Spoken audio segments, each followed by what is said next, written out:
ថ្មីនេះខ្ញុំជឿថាបងប្អូនទាំងអស់គ្នាប្រកាសជាទទួលបានព័ត៌មានមួយទាក់ទងជាមួយនឹងការដែលសេរ៉ូនៅខាងប្រទេសឥណ្ឌាគឺធ្វើឲ្យពលរហូតដល់ស្លាប់ក្មេង9នាក់មកដល់ម្សិលមិញដែលខ្ញុំមើលហ្នឹងតែមកដល់ថ្ងៃនេះអត់ដឹងថាមានប្រហែលអ្នកដែលស្លាប់ទេហើយករណីដែលស្លាប់នេះបើយើងនិយាយនៅប្រទេសឥណ្ឌាមិនមែនជារឿងថ្មីទេព្រោះករណីបែបហ្នឹងកើតសិនជារៀងរាល់ឆ្នាំសម្រាប់ក្រុមចាក់ដែលគាត់ផលិតថ្នាំនៅប្រទេសឥណ្ឌាហ្នឹងដូចកាលឆ្នាំ2022មានរហូតដល់130អ្នកជាងហេតុអីបានជាសេរ៉ូដែលញ៉ាំដើម្បីព្យាបាលទៅជាពលទៅលើក្មេងវិញមិនមែនរោងចក្រគាត់មានចេតនាក្នុងការដាក់សារធាតុពុលចូលទៅទេពីព្រោះគាត់ដឹងលទ្ធផលកាលណាដាក់សារធាតុពុលចូលទៅត្រូវតែប្រឈមមុខជាមួយផ្លូវច្បាប់វិញតែខ្ញុំនិយាយនេះមិនមែនមានន័យថាឲ្យរោងចក្ររួចខ្លួនទេណាក៏គាត់មានកំហុសដែរកំហុសត្រង់ថាគាត់ខ្លួនឯងជារោងចក្រហ្នឹងគឺគាត់គិតពីផលចំណេញខ្លាំងពេកគាត់ទៅទិញវត្ថុធាតុដើមជាមួយនឹងសមាសធាតុផ្សំដែលមានតម្លៃធូរឬក៏គេហៅថាអន់គុណភាពគេមាន grade របស់គេ grade A B C D អីចឹងទៅអញ្ចឹងគាត់ព្យាយាមទិញផលិតផលដែល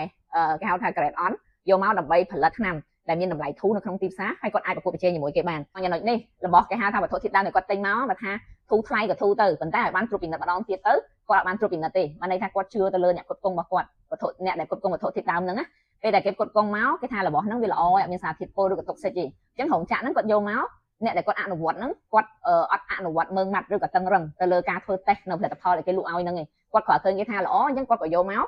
ធ្វើការផលិតហ្មងទៅដោយមិនបានធ្វើការតេស្តឡើងវិញម្ដងទៀតជាទូទៅត្រូវតែមានការតេស្តទៅលើវត្ថុធាតុដើមទាំងអស់ហ្នឹងមុននឹងធ្វើការផលិតទៅជាសេរ៉ូម្ដងឬក៏ទៅជាថ្នាំឲ្យយើងប្រើប្រាស់ហ្នឹងអញ្ចឹងកន្លែងនេះគេចង់ចោទទៅលើក្រុមហ៊ុនថាគាត់មិនបានធ្វើការអនុវត្តល្អនៅក្នុងរោងចក្ររបស់គាត់ជាទូទៅគេហៅ GMP ព្រោះ GMP ហ្នឹងមានសឹងគ្រប់រោងចក្រហ្នឹងតែសំខាន់មនុស្សអ្នកធ្វើតើមនុស្សធ្វើគាត់អនុវត្តទៅតាមគោលការណ៍ដែលគេចែងអត់ហើយនៅក្នុងសេរ៉ូនេះបើតាមដែលខ្ញុំមើលឃើញបើសិនជាគាត់មានចេតនាក្នុងការដាក់ចូលទៅក្នុងសេរ៉ូនេះមិនមែនក្មេង9នាក់10នាក់ស្លាប់ទេអាចមានរាប់ម៉ឺននាក់ដែលស្លាប់តែដោយសារតែយើងឃើញថាអ្នកដែលស្លាប់មានចំនួនតិចដោយសារតែឡូណាមួយដែលគាត់អត់បានធ្វើការត្រួតពិនិត្យឲ្យបានត្រឹមត្រូវគាត់ធ្វើប្រហែសហ្នឹងគាត់សន្និដ្ឋានថារបស់ដែលគាត់បានទទួលហ្នឹងគឺល្អទាំងអស់ហើយអត់មានជាតិពុលទេអញ្ចឹងអាឡូមួយដែលគាត់ប្រហែសហ្នឹងគាត់ក៏បានធ្វើការផលិតទៅជាថ្នាំឃើញប្រើហ្នឹងគឺគាត់ចាប់ផ្ដើមពុលដោយសារតាសារធាតុ DEG ហ្នឹងហ្មង DEG ហ្នឹងគឺ D-ethylene glycol ដោយសារធាតុហ្នឹងមិនថាបរិមាណតិចឬក៏ច្រើនទេគឺថារាងកាយរបស់យើងដាក់ចូលទៅហ្នឹងគឺចាប់ផ្ដើមពុលហ្មងពុលទៅលើតម្រងនោមពុលទៅលើថ្លើមហើយពុលទៅលើខួរក្បាល DEG ហ្នឹងគេដាក់ភាគច្រើននៅតាមគេហៅសហគ្រាសធំដូចជាសហគ្រាសដែលគាត់ផលិតទៅលើឡានឬក៏កង់ឡានអីអស់ហ្នឹងគេដាក់ដើម្បីធ្វើម៉េចកុំឲ្យវាកកឬក៏ឲ្យទៅជាពណ៌ជាអីចឹងណាហ្នឹងហើយអញ្ចឹងគេមិនអាចប្រើនៅក្នុងរោងចក្រផលិតឱសថទេ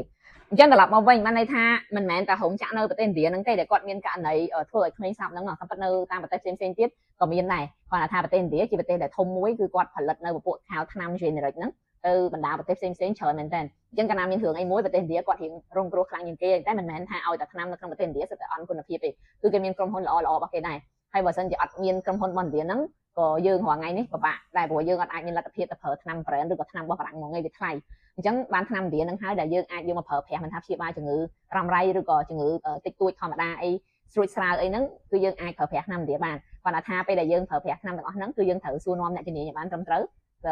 ទៅពិភាក្សាជាមួយគ្រូពេទ្យក្នុងការប្រើប្រាស់ថ្នាំមួយយើងកុំចេះតែប្រើតាមគ្នាហើយមួយទៀតដែលចង់បញ្ជាក់ដែរបានន័យថាបើសិនជាយើងប្រកបអាជីវកម្មអីក៏ដោយគឺយើងត្រូវគិតទៅលើគុណធម៌ក្នុងនឹងដែរពីព្រោះកន្លែងនេះបើយើងកន្លែងមើលទៅគឺវាពាក់ព័ន្ធជាមួយរោងចក្រខ្លួនឯងដោយសារតែគាត់គិតរឿងផលចំណេញពេកគាត់ភ្លេចគិតរឿងសុខភាពទៅដល់អ្នកប្រើប្រាស់លទ្ធផលធ្វើឲ្យប៉ះពាល់ទៅដល់អ្នកប្រើប្រាស់ធ្វើឲ្យអ្នកប្រើប្រាស់គាត់ស្លាប់កន្លែងអញ្ចឹងពេលដែលយើងប្រកបមុខរបររកស៊ីអីមួយយើងគួរតែគិតទៅលើចំណុចហ្នឹងបានន័យថាកុំលោភលន់ពេកហើយត្រូវធ្វើអីមួយប្រកបទៅដោយគុណធម៌សម្រាប់បងៗដែលគាត់មានតម្រូវការដូចគាត់ឈឺក្បាលជង្គង់ឈឺនៅតាមដើមដៃនៅស្មាឬក៏ឈឺចង្កេះគាត់ត្រូវការឧបករណ៍ម៉ាស្សាដើម្បីបំបាត់ការឈឺចង្កាប់ទាំងអស់ហ្នឹងប្រើជាមួយនឹងឧបករណ៍ម៉ាស្សាជង្គង់នេះបានហើយជាមួយនឹងឧបករណ៍ម៉ាស្សាចង្កេះនេះ